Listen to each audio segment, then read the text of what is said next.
Hi folks, and welcome to the show this week. I'm here at a lake I haven't been to in quite a while, and I've really been looking forward to coming back. It's Lake Whitney, and it's had its ups and downs over the past few years. Right now, it's in a tremendous up cycle, so I'm glad to be here. I'm also glad that Fox Sports Outdoors is on the air right now.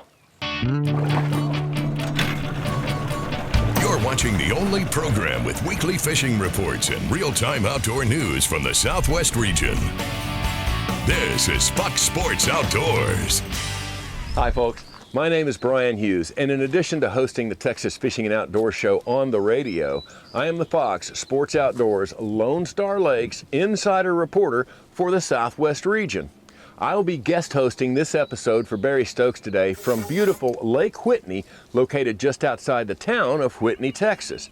Lake Whitney was impounded in 1951, and it's about a 23,000 acre lake with lots of rocks and bluffs and deep structure.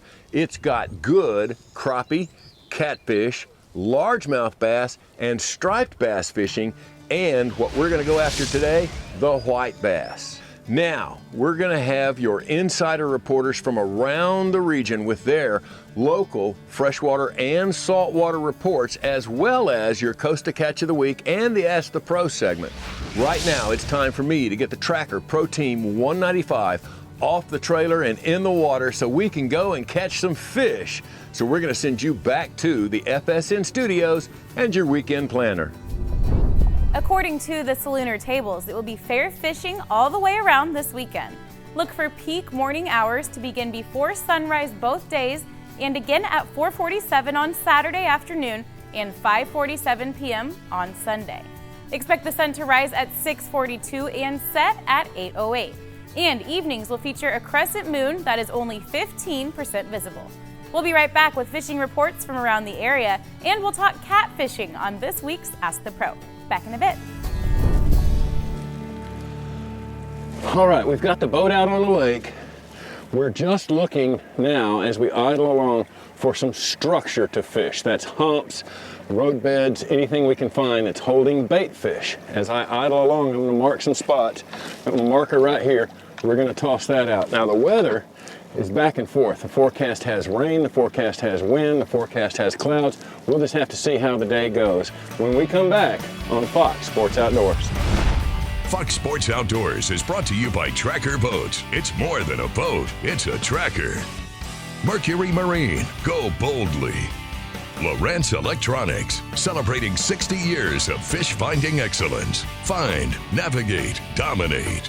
And Costa Sunglasses, see what's out there. Okay, here we go. There's a little Lake Whitney sand bass.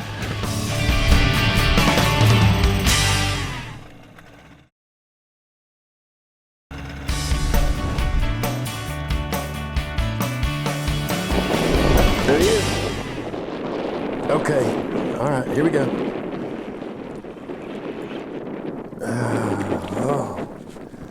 Okay, here we go. All right, there's a sand bass. That's what we came out to look for. He's deep hooked. I'll tell you something about these fish. You've got spawning fish coming back out of the creek mouth. Sand bass spawn before any other species. In late February, early March, they'll move way back up in the creeks, do their spawning thing, and then slowly make their way back out towards the main lake, at which point they'll school up in big schools and chase shad. So the key to this is to find your shad. That's a good one. He's little. We're not keeping him right now, so we'll throw him back. Find your shad on your electronics and drop a marker buoy. Then go back and fish that area with your slabs. You might keep a topwater handy in case they start schooling on shad on top, or you can even use Alabama rigs. But bait fish is the key. When these fish come back from the spawn, out in the mouths of the creeks and out onto the main lake points before the summer pattern, they're looking to feed and feed heavily. Now, once summer gets here and those warmer months get here, they'll move into even deeper water, 20, 30, 40 feet, and they'll still feed, but they'll be feeding over structure. Right now, they're keying on the shad.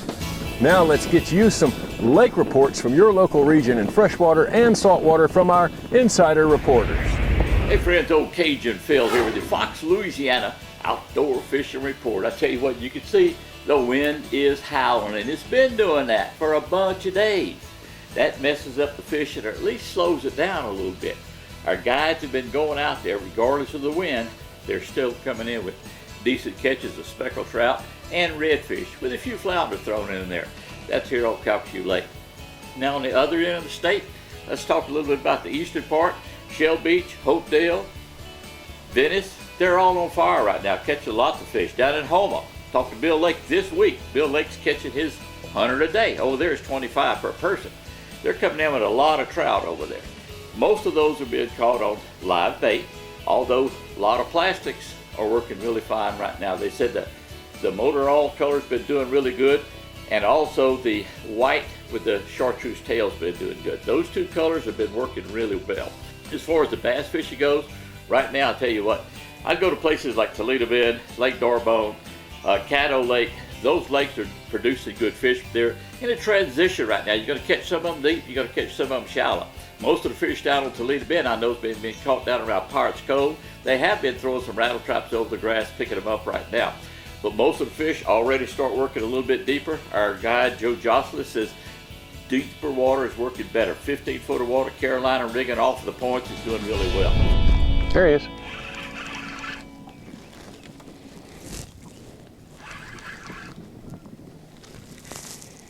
Okay, here we go.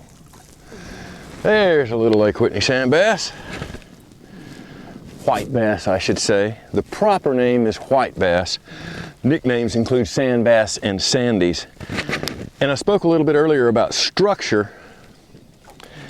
It's important to know the difference between structure and cover. Cover is a place where fish can hide. Anything like hydrilla, milfoil, lily pads, boat dock, a piece of laydown timber, even a shadow, something as simple as a shadow, that's cover. Structure is a change in the bottom contour, where the bottom of the lake moves from perfectly flat to a ledge, a drop off, a creek channel, a hump, anything like that.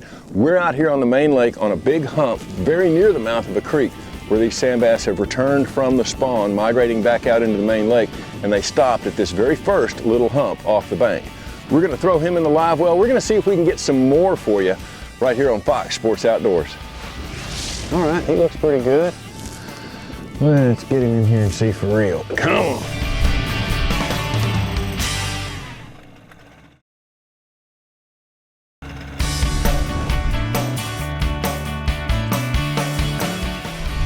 There he is. Oh.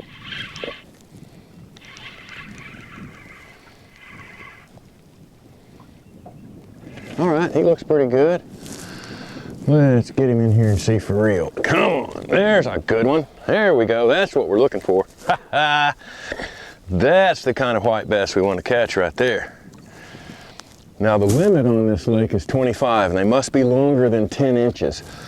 White bass, generally, a trophy white bass would be 17 inches. That'd be a monster. 12 to 14 is likely what you're going to see most of the time. Lake Whitney has an interesting history. The lake is a little over 65 years old, but since 2001, it's had a rough time. Starting in 01 through 2010, it had several outbreaks of golden algae and lost several million fish in those outbreaks. After the golden algae, the last outbreak being in 2010, after the golden algae, the lake experienced, like all Texas lakes, a terrible drought. This was all very hard on the fish, and the floods that came after were very hard on the infrastructure around the lake. The state parks, the national parks that are here, the marinas all suffered terrible damage from the flooding. However, the bright side to the flooding, the positive, if you will, was that it brought fish populations back. White bass are very prolific spawners, and they have come back in fantastic numbers, and a very aggressive stocking program from Parks and Wildlife has brought the striped bass population back up to par. As a matter of fact, biologists say that right now, Lake Whitney is fishing better than it ever has in its entire history. Now it's time for you to get some local reports from your region from our insider reporters. Man, I love catching white bass, and I know by the time I get to the end of April, I can still catch them on the banks. I can also catch them on the humps. This particular outing, I was fishing the banks. I went to the Grand River up above Choteau Bend. I picked a stretch of the steeper bank that allowed me to keep my boat in about 8 foot of water. I had pretty much a north-south bank, so the current that was coming down, which wasn't a lot, was meeting the south wind that was coming up. It made a perfect ambush situation for those white bass to be in there, and they were. Now, I was throwing a 2.5 inch Bobby Garland stroller. The best colors were bluegrass or the Mo-Glow Screamer colors. I had either a 1/8 ounce I was fishing on 6-pound test or a 3/16 ounce that I was fishing on 10-pound test. Now, I varied those weights of the heads according to line test because I want that bait running about 3 to 4 foot under the surface, which is where those white bass seem to be really active and feeding best. But again, keeping my boat in about 8 foot of water. I was making a long cast right up against the shoreline and just a steady retrieve back out. I really wasn't working it much at all other than just reeling it, and they were jumping all over it. Now, one thing you really need to make sure is to have that bait rigged perfectly straight. That does two things. It allows it to swim the way that it's supposed to, have a lot of tail action to attract those fish. It also helps reduce line twist. When you have some current going on, you're trying to cast into the wind, and you have a curly tail bait like the stroller, you're gonna get some line twist. You wanna minimize that as much as possible. It's a great time to be catching white bass here in Oklahoma. You can catch them on the banks, you can catch them on the humps, but you can't catch them if you don't go. There he is. Go. Oh, this one feels like a good one. I just changed my setup. We were using a slab spoon. White bass are great for taking kids fishing. I get asked that question a lot, and they're easy to catch. It doesn't take a lot of expensive equipment. You find them on your electronics and then drop a slab on top of them. Very simple, not a lot of casting or anything like that. The action is slowed down just a little bit, so as you can see, I added a little dropper to it. That's just a crappie jig. Stop, stop, stop. That's just a crappie jig a few feet above the slab, and I'm going to show you all this a little bit later. But after it had slowed down, first cast, I was able to catch this guy. That's a good keeper Sandy right there. He'll make the length limit. Just get this hook out of him. So again, you don't need a lot of fancy equipment. You can get the kids out there. You're just going to find them on your electronics. When you find one, you usually find a lot so they can have a lot of fun. Now, I normally recommend that folks don't buy the cartoon type rods and reels, but for young kids and white bass fishing, those will work just fine. I want to say thanks real quick to Randy Ruth and Team Redneck Guide Service for giving us the tip on where to start our day out here. Fox Sports Outdoors is brought to you by Lew's, fueled by passion, driven by innovation. Feel the difference. Jean LaRue Bass Baits and Bobby Garland Crappie Baits, the leaders in soft plastic lures innovation. And Nitro Performance Fishing Boats. Champions aren't born, they're made. That's a good little pull. Let's hope he's another little white bass. Oh, there you go. There you go. That's what we're looking for.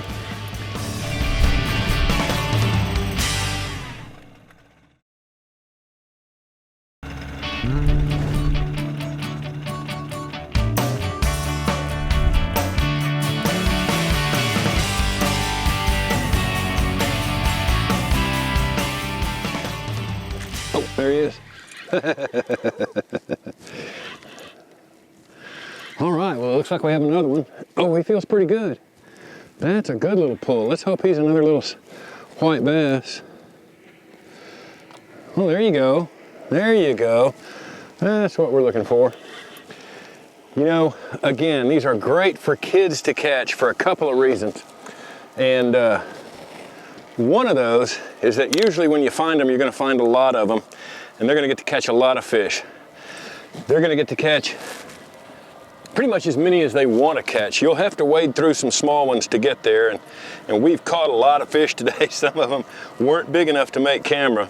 The other thing that's great about having kids out fishing for white bass, there's a little guy. is you're doing a vertical presentation. Earlier, we were hopping that lure up off the water, up off the bottom, oh gosh, 2-3 feet maybe, and letting it fall back. The wind has absolutely died. And the only thing that seems to work now is little bitty hops. We're just popping it off the bottom a little bit, 6 or 7 inches, letting it fall back down. That seems to be working. So we'll keep at it and see if we can get you some more. Right now, it's time for your Lone Star Lakes Report, brought to you by Ulrich Cabins.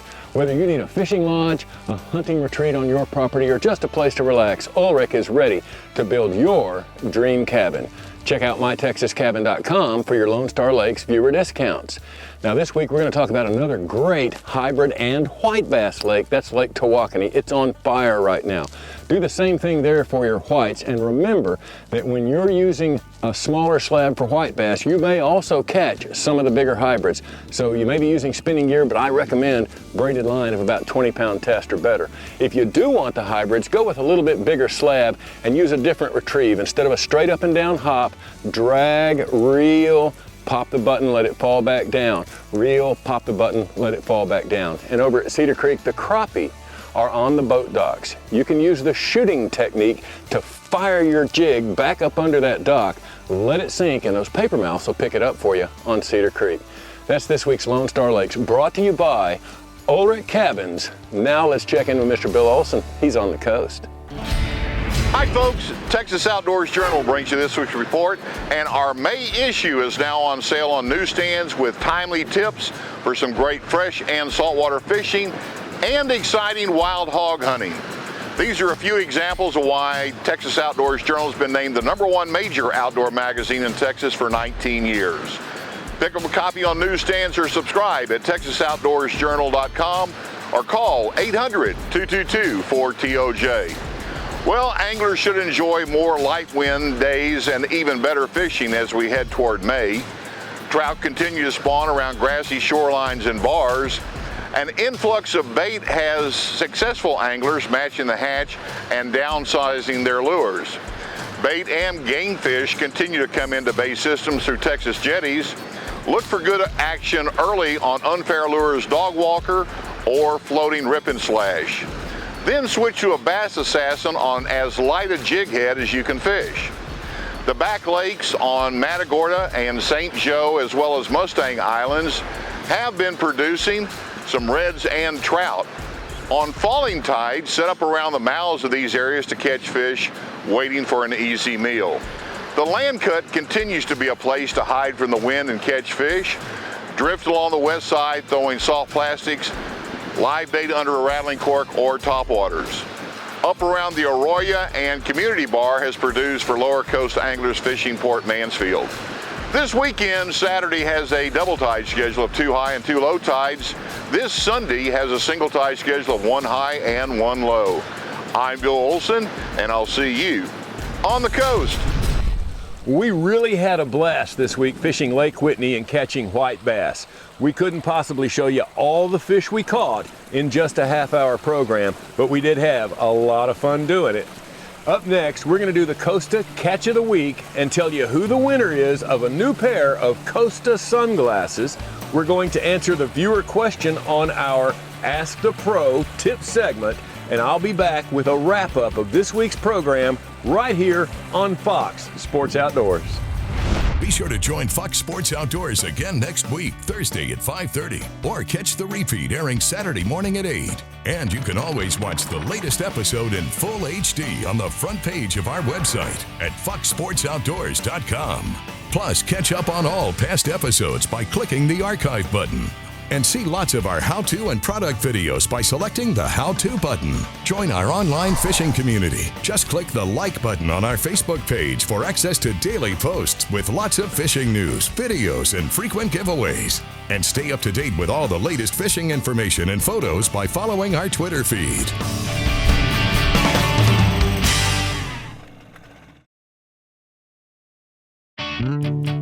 Fox Sports Outdoors is brought to you by Motor Guide Trolling Motors. Motor Guide, because accuracy matters. Academy Sports and Outdoors. Right stuff, low price, every day. And Excite Technologies, powering the world forward. Welcome back, everyone. It's time for the Ask the Pro question. This week, Roger would like to know, does live or dead shad work better to catch big blue catfish? For the answer, we asked Trophy Catfish Guide Chad Ferguson. Without a doubt, dead shad or cut dead shad work better for catching big blue catfish than live shad. Now, every once in a while, there's always going to be an exception. There's always exceptions in fishing. You may have that one time where a live shad work better, but as a general rule, dead shad or cut bait from dead shad is going to be your best bet. Remember that blue catfish are opportunistic predators. So they're going to go around and they're going to look for an easy meal. And if they absolutely have to, they're going to expend the energy to chase bait. So they're used to swimming around looking for dead or dying bait fish to feed on, and will usually only chase a live bait if it's a last resort. Thanks, Chad. If you have a question for one of the pros, visit our website, follow the Ask the Pro link on the right side of the page, and let us know. Now, one of our viewers wins a new pair of sunglasses on the Costa Catch of the Week. Hi, folks. Now it's time for this week's Costa Catch of the Week winner. And the winner is Jay Folta of Burnett, Texas, with a 20-pound striped bass he caught at Inks Lake in Texas. To enter the contest, go to foxsportsoutdoors.com, click the Costa Catch box on the right side of the home page, and follow the instructions to send in your big fish photo. You could win a new pair of Costa sunglasses. You can see all the Costa sunglasses by going back to the home page of our website and clicking on the Costa logo. You'll see all the 580 glass and polycarbonate lenses and all the frame styles, including the frame style I'm wearing today, called Cut. All right, folks, now it's time for our gear segment where I tell you what I used to catch these fish today. First, we started with a spinning rod and reel. Now, any rod and reel combo will work for your white bass. I chose a spinning rod because they're easy to work with, and you can also use push button rods or your standard bait cast rods. Although I had a spinning reel, because we could have might have run into some big giant stripers on this lake, I went ahead and spooled up with 20-pound braided line. We started today with a green and silver slab, and it worked rather well for quite a while until the weather conditions changed, which happened a couple of times. Then I added a crappie jig to that as a dropper about 3 feet above the slab. That worked for a moment or two, but then the wind completely died and the sun came out, and I went to the silver slab instead and started doing little bitty hops off the bottom. That's how we caught our fish today on Fox Sports Outdoors. Thanks so much for joining us this week. I want to remind you that the techniques you saw us use for white bass here today will also work in your area, and I hope you get a chance to get some kids out, get out there on the water, have some fun with these techniques, catch yourself some white bass, folks. Barry will be back next week. Until then, be safe, have fun. Bye-bye, y'all.